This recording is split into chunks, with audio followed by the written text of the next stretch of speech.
thank you all for coming, and take it away, Dr. Lanier. Thank you. Well, thank you very much for coming. I'm just going to pretend that you're all here because you want to be. Don't worry about extra credit or anything like that. And that's true. They want that too. You know, What's that? They want to be here. Absolutely.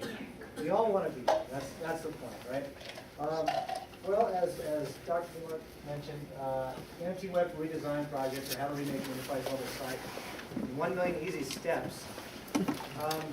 It's going to be a little bit of an informal conversation. I'm not going to really talk about research or anything like that. Really, all I'm going to do is talk about the process of designing the new New Mexico Tech website. So how many people are in this room are not freshmen?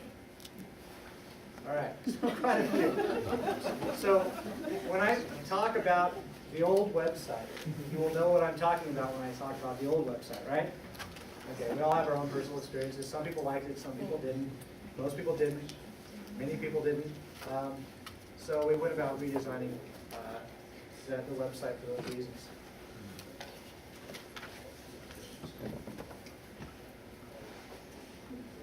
I'm just going to briefly talk about the history and background, what brought us to this point, why we decided to redesign it, some of the things that kind of initiated that redesign, or what were the catalysts for that redesign. I'll talk about the typical steps in making a website, and then I'll go through the narrative of us actually creating this website and how we kind of followed those steps. And then I'll talk a little bit about the current status, what we do, what we in the website, or the web development team do, which is right now 2. Hopefully it will be 3 next semester. And by the end, hopefully you'll have a better understanding of what it takes to do an enterprise-level website.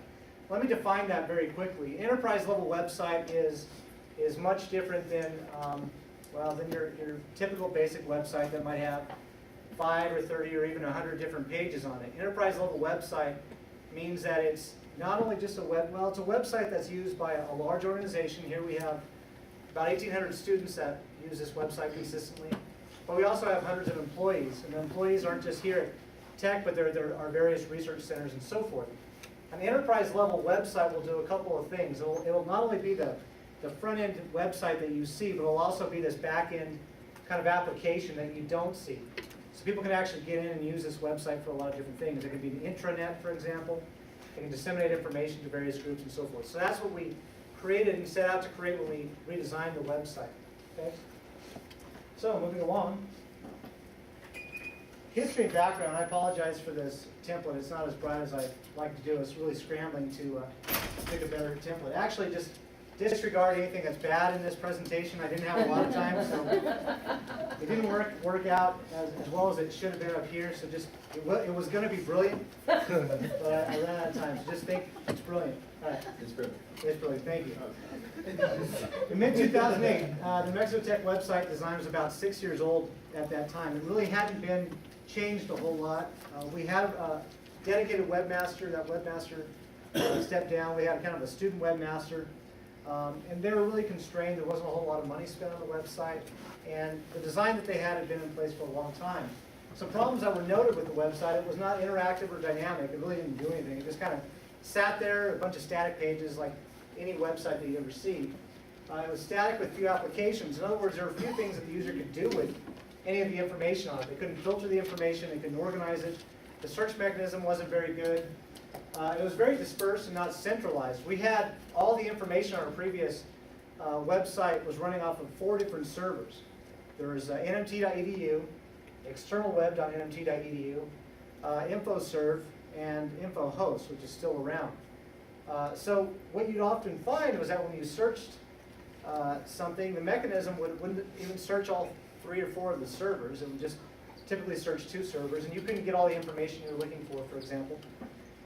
Oftentimes, offices would have their web pages on 2 or 3 or even 4 different servers, and that would just make for a horrible searching experience for Google and Yahoo. They wouldn't index those sites very well. It was not really graphically or aesthetically pleasing. Not a lot of time or attention to pay to how it looked. It was just as functional as it could possibly get, and then even if so. It was not really competitive to any of our any of the other universities that we say we're in competition with, but let's say our peer institutions in the state, we'll put it that way. How many of you looked at other websites when you were trying to choose what university you're going to? Did you look at the websites of the university? Did that, well, I was going to say, did that influence you at all? Yeah, because you came here. But did you look at these other websites? I mean, was that a factor at all? You looked at the websites, you looked at the information on the websites. Oftentimes, when I looked at the other websites, I would say, well, you know, it's just not as competitive. It's not graphically pleasing. It's not aesthetically pleasing. It is very text-heavy and so forth. So it's not competitive. It certainly wasn't consistent. We didn't have a single design throughout this website. And part of that is because it's kind of this Frankenstein. It had been made over years and years and years. We have over 3 servers. So you move from one page to the next, and they just look completely different. You're like, well, am I still at New Mexico Tech? Usability issues. Sometimes it was very difficult to use. On the front page, for example, you had a quick links mechanism on the old website. Does anybody remember how many quick links were in the quick links mechanism? I use that for everything, though. Some people left it. About 50 to 75 links in the quick links. Not very quick linky. If you are used to going somewhere in that scrolling mechanism, it was very convenient. However, if this is your first time on campus, if you're a potential student, if you're a freshman that just got here, a new faculty member in my case, it was impossible to find anything. And then there were content issues. A lot of the content was outdated. It just shouldn't have been there anymore. It was broken. Links wouldn't work, things like that. We have faculty listed that just weren't here anymore. So there were a lot of issues with it. Administration recognized these issues and said we have to do something about it. We really need to make it kind of at least competitive with our peer institutions. This is a screenshot of the old website. Now this is the front page of the website. There was not a lot of graphics. It's very text heavy. And I guess I will talk a little bit about research here.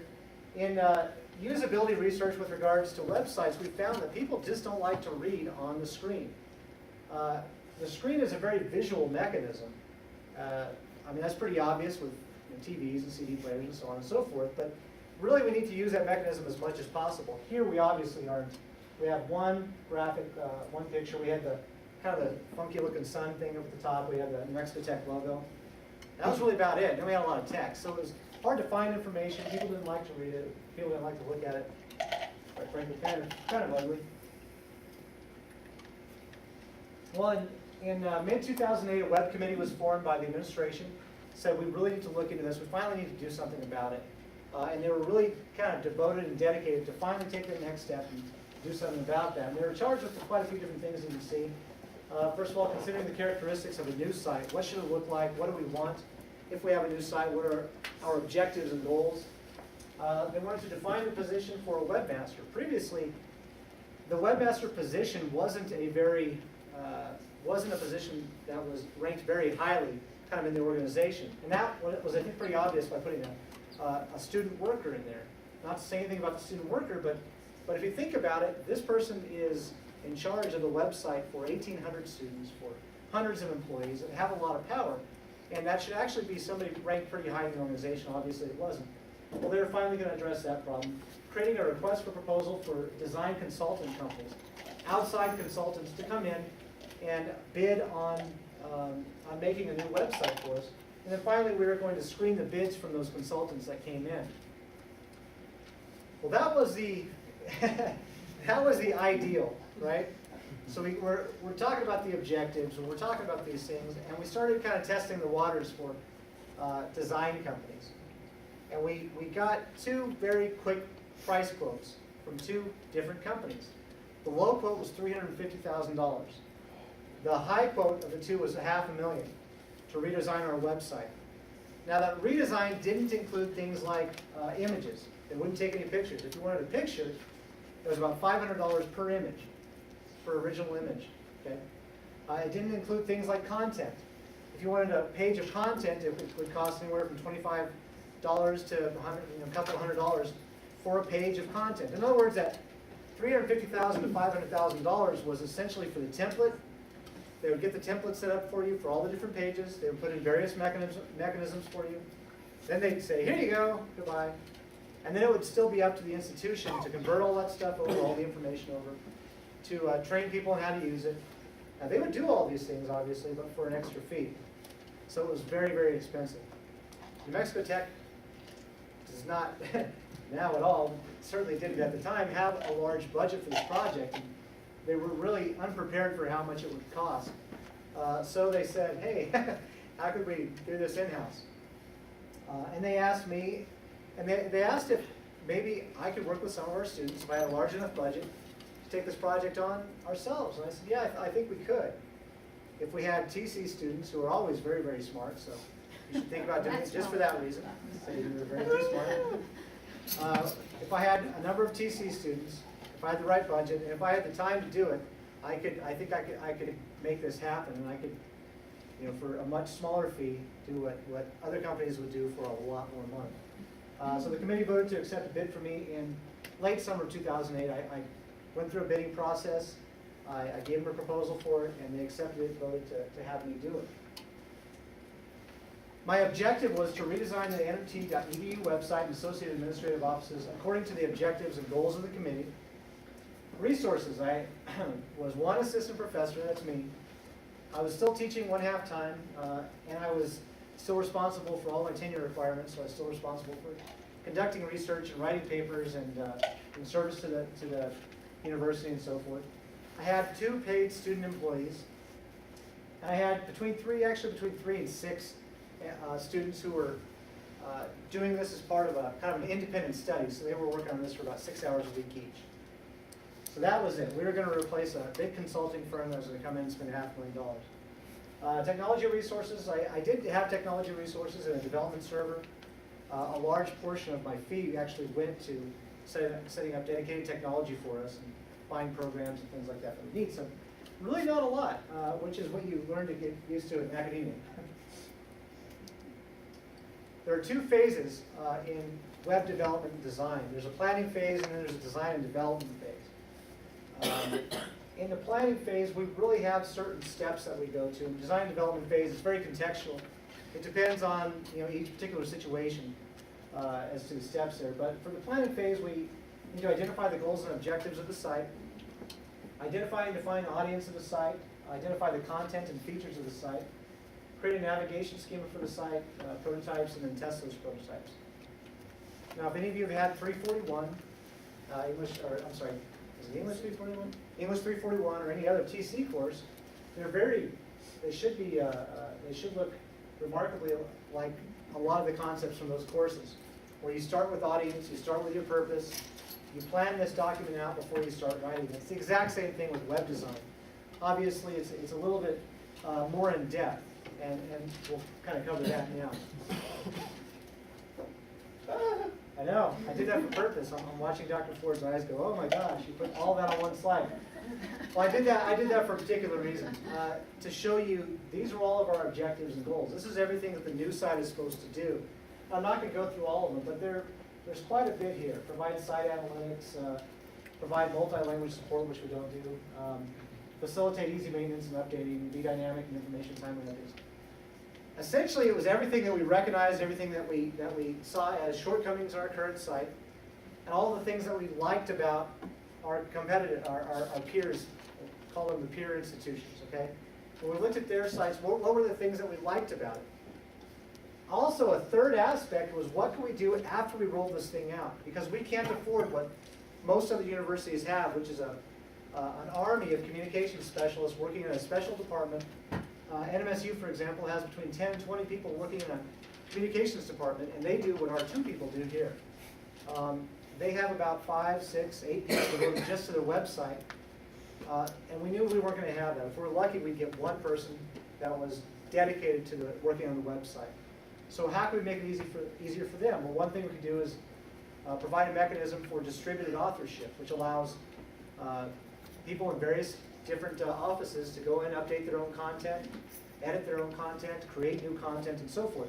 And it removes a lot of the trivial stuff from the webmaster's hands and puts it in their hands, so it makes things easier. So that was one of the goals and objectives too. So just a lot of different things that we were kind of charged with.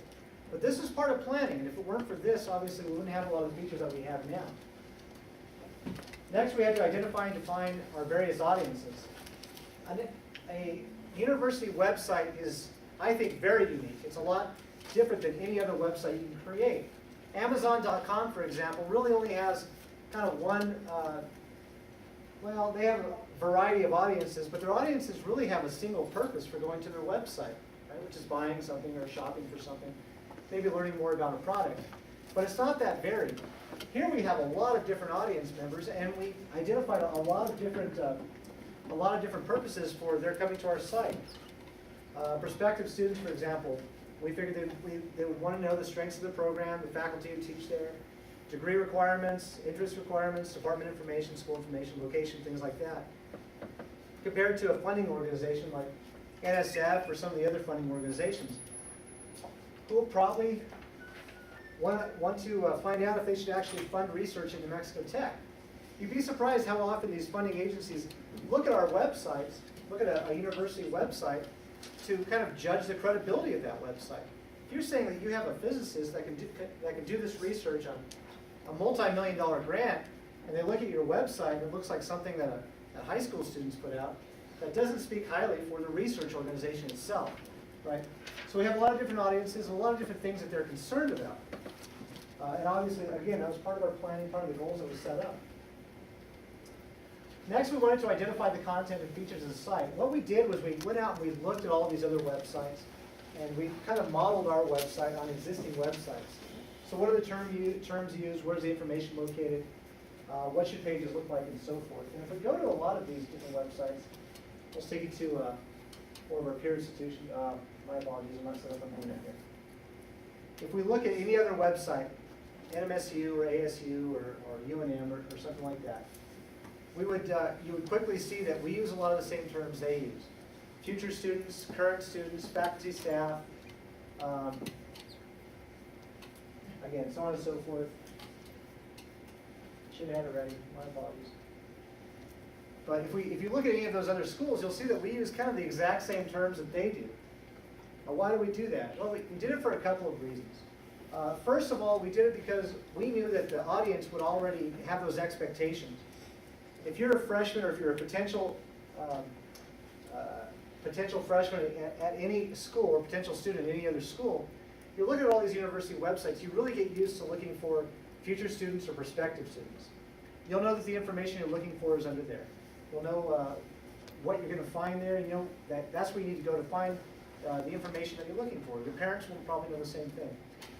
So we tried to place it in the same location. We tried to call it the same term. When we did that, we did a lot of research. One of my student workers had dozens and dozens of pages generated from all these other websites of just the various terms that they use for offices and that they use for their various links. So we did that. We also drew from the expectations of our audience. As we identified our audience and tried to understand what they were looking for, we tried to make that information as prominent or as upfront as possible. We also tried to decide what the limitations were of our users and of ourselves. Multimedia, for example. Does anybody in this classroom have Flash turned off? Everybody has Flash on? Okay. According to my statistics from our analytics, a large percentage of our audience has Flash turned off. They all have JavaScript turned on, for example. So that's something that we looked at. Something kind of trivial, but it wouldn't work very well if we put a Flash slideshow on the front page and this didn't show up, right, on half of our users. We get a lot of people looking at our website from other countries, and they don't have the same, not a lot of people use dial-up, I'll say that, but they still don't have the same technological capabilities that you might. So those are the type of considerations that we had to keep in mind.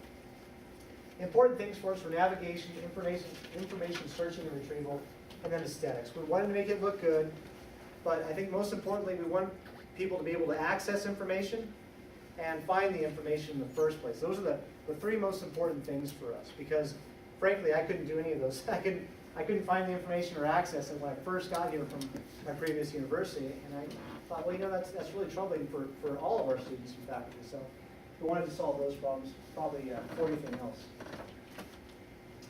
Next, we created a navigation schema for the site. We used kind of a linked list approach to information. If you go to any of our pages, actually, future students or current students, what do you typically see? You just see a list of a bunch of links, right? Kind of broken down into various categories. we actually found that that was a very common mechanism at a lot of other universities, and it was a great mechanism for helping people find information. You could scan it, because what we do when we read a web page is we scan it and we skip around, we look for information. We don't read it from here to here. So we knew that people were going to be scanning for information until you found the link you're looking for, and then you're going to go there. You didn't want to spend a lot of time reading stuff. So that's what we really did. Funnel visitors quickly to page that has a list of easily searchable or scannable links. Now once you hit one of those links, hopefully it'll take you to the point that you're looking for. And that was that next bullet. No more than 3 clicks to find information. The last one took 5, 6, 7 clicks, 8 clicks to finally get somewhere. And studies have found that if you take somebody past 3 clicks, 1, 2, 3, and if they can't find it there, they're going to leave your site. Obviously for potential students, that's something that we didn't want to happen. For current students, we didn't want you guys to get frustrated and leave or say, I just can't find it, and write a note to me because I have enough stuff in my inbox. So we didn't want that to happen. We wanted you to be able to find your information after 3 clicks, and that was it. We've done a pretty good job. If you go to academic departments, for example, it takes you to a different link list, but after that, it'll take you to that department, and so forth. So things like that. And then we only planned the first and secondary page navigation. After that, we left it up to the departments. We tried to use their particular structure. And we were kind of naive in doing that. A lot of offices didn't have any structure, we found. So we had to create those as we went along. Remember, we had to kind of take stuff from 3 different servers and put it into the same, so that was a bit difficult sometimes.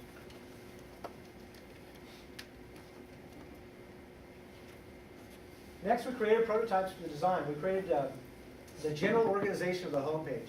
We started talking about what we wanted this thing to look like. How should it be shaped? What should the general design be?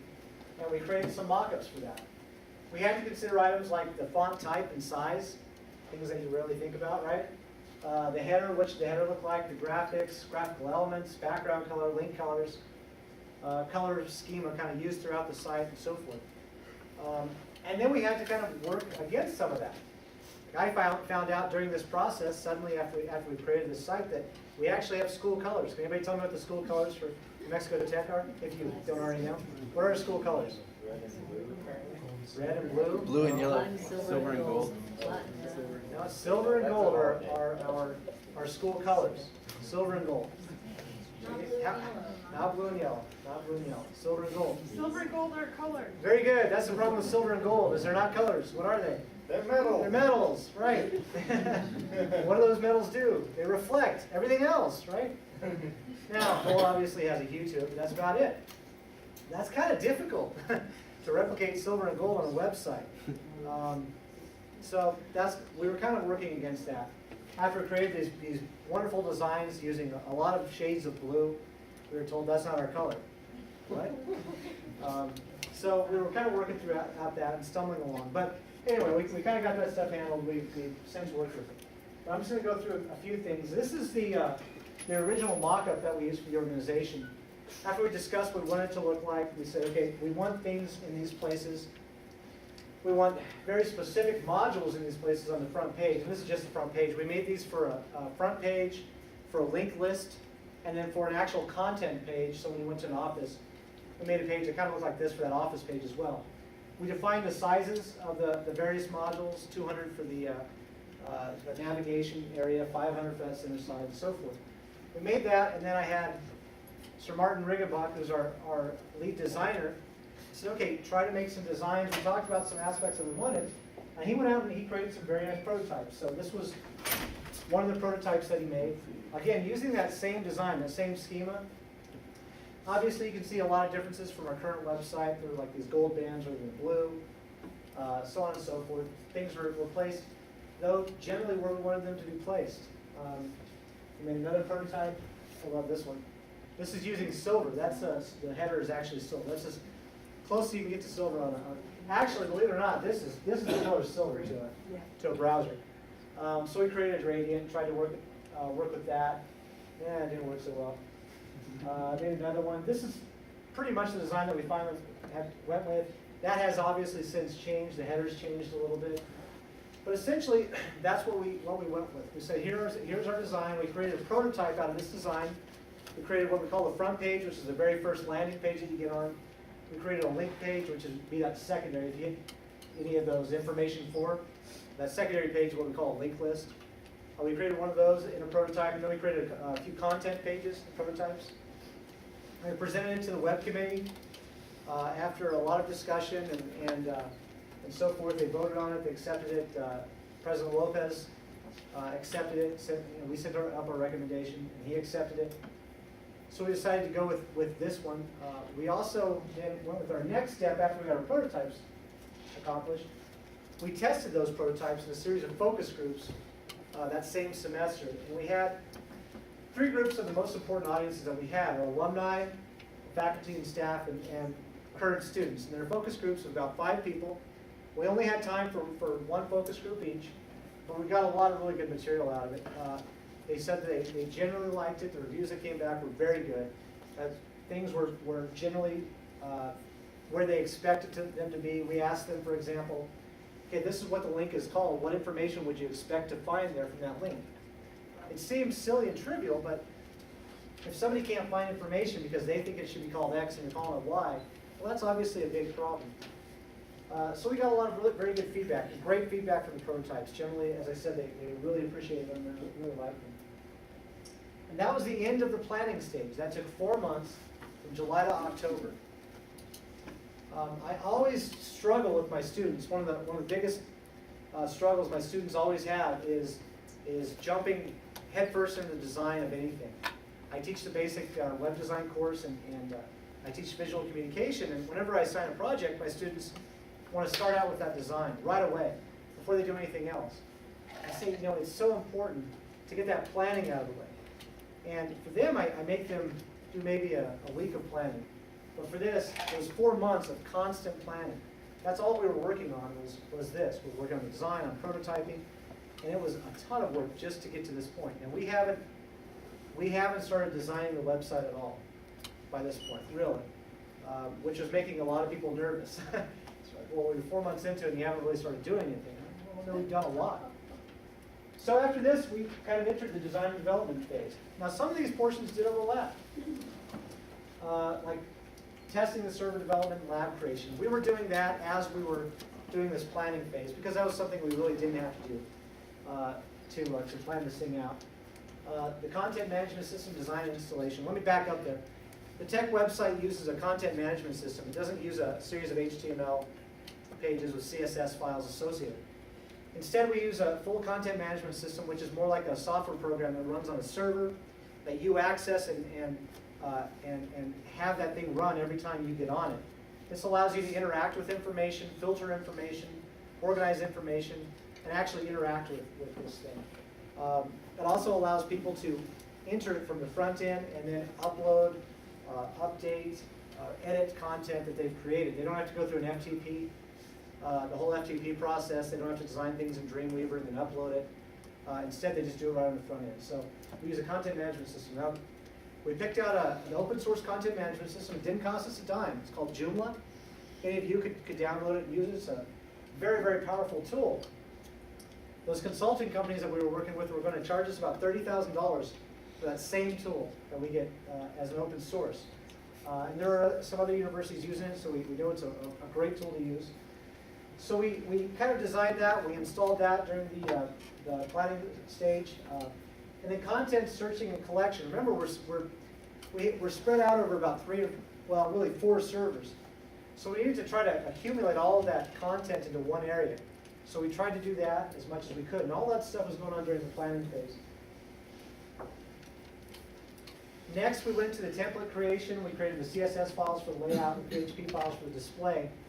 For the content management system, that actually didn't take that long to do it. Now, getting it right took a long time. Initially creating them didn't take that long. By, I think it was December of 2008, so by the end of the semester, we actually had the website completely installed. We had the template completed, and we had it up on our development server. And then when we came back from the holiday vacation, that's when we started the rest of it. We started transferring content over from the original server, and all we did, we didn't update it at all. Much to the chagrin of some people, we just cut it and then pasted it directly into the new template. and it might have still been outdated and ugly and so forth. So really the only way we could do that. We worked on our site navigation, we worked on the search mechanism, and module selection, things like that. So we just had a ton of work to do kind of over that period. We also created all the graphics ourselves. The pictures were pictures that we took ourselves. We had somebody take for us. Martin, again, was great on Photoshop. He created just a ton of graphics for us. Did a lot of redundant testing on the development server, which now was a mistake in hindsight, but we did a lot of testing on it. We coordinated the transfer from our development server over to the New Mexico Tech server, and we created user documentations. That was created by Dr. Ford's documentation class. We held workshops for the editors, the various editors that were going to be working on this. That was all in the design and development stage. And then we finally unrolled it, I think it was May 29th, thereabout. So that was a 7-month process for actually creating this thing from November to May, and that's all we really worked on. These students worked they worked around the clock on it. More than I could have ever asked them to work on. They did just a wonderful job. We were able to deploy it.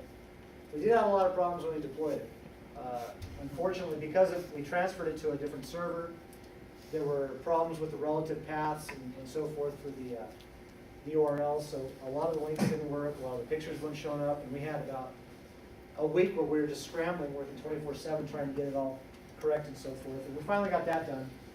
The search mechanism didn't work because we used Google search mechanism, which had all of the other pages indexed, so now that everybody's getting a 404 and couldn't find anything.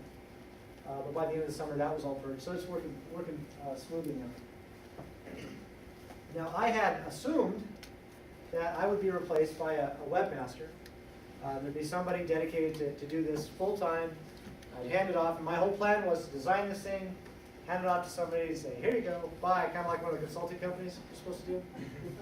And as it turned out, that didn't happen. It seems we had a $650 million shortfall in our budget. Suddenly we didn't have any money. The state didn't have any money, not the school. Well, the school didn't have any money either. But, so that was certainly a problem. There was a hiring freeze, a state mandated hiring freeze in November of 2008 that would not allow us to hire anybody, so that was, again, certainly a problem. So, long story short, they didn't replace me, and I ended up taking this on afterwards. If I'd known that was going to happen, I would have made some different decisions during the design and planning. Neither here nor there. So then I entered kind of a new role after this, from a designer or developer to a maintainer, which, if you ask me, is a much more difficult role. Designing something and building something is quite often very, very easy to do, especially when it's somebody else's responsibility to then take care of it. Because all of the problems, all the shortcuts and so forth that you made during design and development come back to haunt you if you're the person that's maintaining that. I'm not saying that we shortcutted anything. We tried not to, certainly. But we certainly saw a lot of design flaws after the fact and from maintaining it. And I'm going, what was I thinking? Let's go back and redo that. So we've had to make some changes since then. But our role has certainly changed. Martin went from our lead designer, working on graphics and so forth, to really our lead technical resource now. He filters out all the help tickets that come in and so forth from people and sends those that need to be sent up to me. But our roles have really expanded. We're now the technical resource for the campus when it comes to the website. We're the instructional resource for information designers, for graphic designers, and we're a big part of marketing and PR for the campus. So as a technical resource for general website problems, they all come to us now. Hey, I can't find this information, this link is broken, blah, blah, blah. It might be something that we can fix. Quite often it's something we can't fix, like banner, for example, is not something that we have anything to do with. That's ISD, so we'll send that off to ISD if it's something about banner. For the people that are doing the updates, the web editors themselves, people in the various offices that are creating their own content, we now have to help them out if they have any problems, and we've been having some problems lately. Updating information as needed. We try to put that in the hands or shuffle that off to the hands of the web editors for the school, but there's still a lot of stuff that they can't do that we still have to do, so we take care of that. And initiating related important initiatives. Boy, that's redundant, isn't it? Right. How about agendas? Initiating our really important agendas. So as far as a technical resource, and that's really updates to the site. As I said, Joomla, the content management system, is a software application, so we have to, every time a new version comes out with a security fix or something behind the scenes, we have to now update the whole system. So we'll do that on a Sunday night at like 2 o'clock in the morning or something like that, as those become necessary. As an instructional resource, we still train new editors as necessary because we get new editors that come along to help with the tasks of various offices. We update the web documentation, kind of, when we can. We make how-to visits. That's what Martin does all the time. When an editor calls up and says, "How do you do this? I'm confused." So he'll go over and help them do that. We also host workshops on related issues. We're doing that tomorrow, for example, at 9 o'clock. We're starting a new social media initiative. We're finally going to start using Facebook and Twitter and YouTube and Flickr. And we're hosting a workshop tomorrow to teach some of the staff how to use those things. We're still information designers. We still take on design, and we are going to be carrying out design, I think, throughout, well, as long as they keep me on. For example, the admissions site. Has anybody seen the admissions site? No? A couple people? Okay. I won't say anything about it. I'll just say they've asked us to redesign it. So we are redesigning it as we speak. Joseph actually is working on that project, as is Martin. So we're trying to make that a little bit nicer, and we're going to probably be doing that to actually all of the pages that students really deal with. It's not that we don't care about faculty, it's just that they're already here. We're paying them, so to speak. You're the customer, right? Graphic designers. We create all the graphics on the NMT website. Some are good and some are bad. So everything from the H1N1 logo, which is much better than that thing the big bright red thing that I put up. That was a response to a request. I put up this big bright red H1N1 info, and everybody thought, "Oh my gosh, we're having this epidemic on campus." So I said, "Well, let's tone that down." I asked Martin to create a better logo for me. He did. This is actually this is the first draft. There's a new draft of the Energy Research and Tech logo that Research and Economic Development asked us to create that for him, post it throughout the site, and really use it heavily for them. The club's organization graphics, we create all of those as much as we can. The slideshow feature, which is really, as I'll get to in a moment, is a marketing PR device. We create all the slides for that. This is one of probably the nicer slides, again, that Martin created. So we create all the graphics throughout the site. And then marketing and PR, we're really taking care of that with featured articles. The featured articles, that main slide, is really something that we want to highlight that the school has really either excelled in. Maybe it's a research initiative that's especially great for us and great for our publicity and so forth. Student profiles is something we started using to show that we actually have students at this campus, at this school. The previous website, you wouldn't know that there was ever any students here. What we call the research module is that point that it refreshes every time you refresh the page. It should show a different research organization kind of in the top right corner. And again, that's to funnel people to these. Remember, one of the things on the objective was to create targeted information. So these are all examples of targeted information. We did this for specific people. The student profiles, for example, I don't know how many of you have looked at those. Have you looked at either of the student profiles, maybe? Potential students really look at those, we found. So that's targeted information. We want to show potential students, other students that go to this school. The featured articles, that gets a huge number of hits, even 15 days to a month out. We're still getting about 200 hits per day on those articles. And what we'll typically do is have either multimedia on that page or have links to relevant or associated information. So for the MRO, for example, the lunar mission from NASA, we had links to NASA's the mission site for NASA. We had links that took you directly to MRO. We had multimedia. We had various images and so forth. So a lot of different information there. And then the research module is just to demonstrate to people all the different research organizations.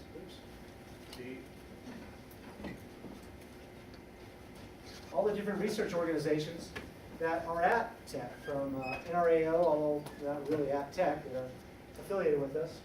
The Center for Energy Policy, Cave and Kirsch, MRO, as I might have said, MRTech, and so forth. So all these different research organizations that we have here, because that is one of our missions, is research. So, big part of it, PR and marketing, and it's getting bigger with the social media agenda or initiative. However you want to get involved.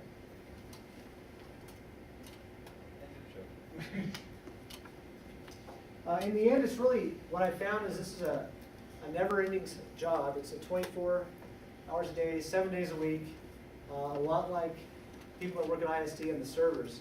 You always have to be responsible for it. You always have to be responsive to it. I've asked Martin to do stuff on the weekend, late at night. He's always been able to get it done for me, depending on the size of the task, obviously. There are endless amounts of tasks to do because the site's not static. One of the important things about it is it has to be dynamic. It has to be changing and updating all the time. We have to have new information out there, otherwise people just get bored. People learn real quick that, well, you kept the same picture up there for the last 2 months, so that's not going to change, so I'm just going to tune it out.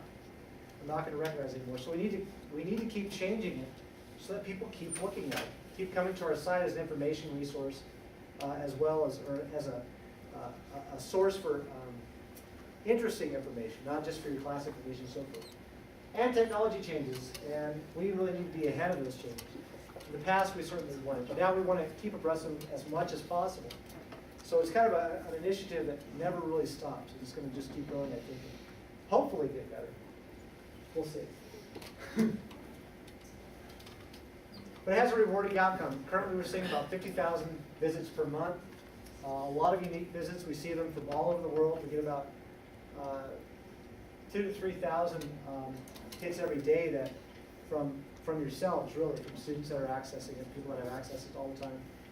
Again, they're from all over the world. Every country you can imagine, or you can think of, has probably visits our website at least once a month. And they're looking for all kinds of different pieces of information. The navigation structure is working as planned. The top 5 pages, land pages that people go to on our site, our most popular pages, are current students, future students, parents and visitors, and faculty staff. Those are usually the top 4 of the 5, somewhere in there. So it's working very well. They go to that page, and then from there they go and find the information they're looking for. So the instruction is working very well. Generally good feedback on effort on design. People that were really upset about it at the beginning were people who really liked that quick links with 75 links on it, because they were so used to it. But with any type of change, what we found, with any type of technology transfer, we found that the biggest critics are the people that are used to whatever you have now, right? If they're really used to it and they can use it really well, they hate it when you move to something else. But we're really not doing it for them, quite honestly. We're doing it for the potential students. We're doing it for future faculty and staff, although we are doing it for current students, because a lot of current students have expressed that they really, really like the new site and new structure and so forth. And we hope to just continue moving forward and use the website and web-based information as a leading source of information for New Mexico Tech. And that's what we're really finding. More and more administration is seeing that, you know, we can save a lot of money instead of sending out print documents and brochures about stuff. We can use the website to integrate this stuff somehow. We can stream conferences, which we did last April for the Center for Energy Policy. We streamed their full conference with a senator, a congressman, and a bunch of other people that are leading the energy field. So we can do these things through the website. A lot of people are understanding that, I think. So I think the website is just going to continue to grow. I don't know what my role will be in it soon, but hopefully it won't go into disarray. So I think now that is the end of the website. So thank you very much.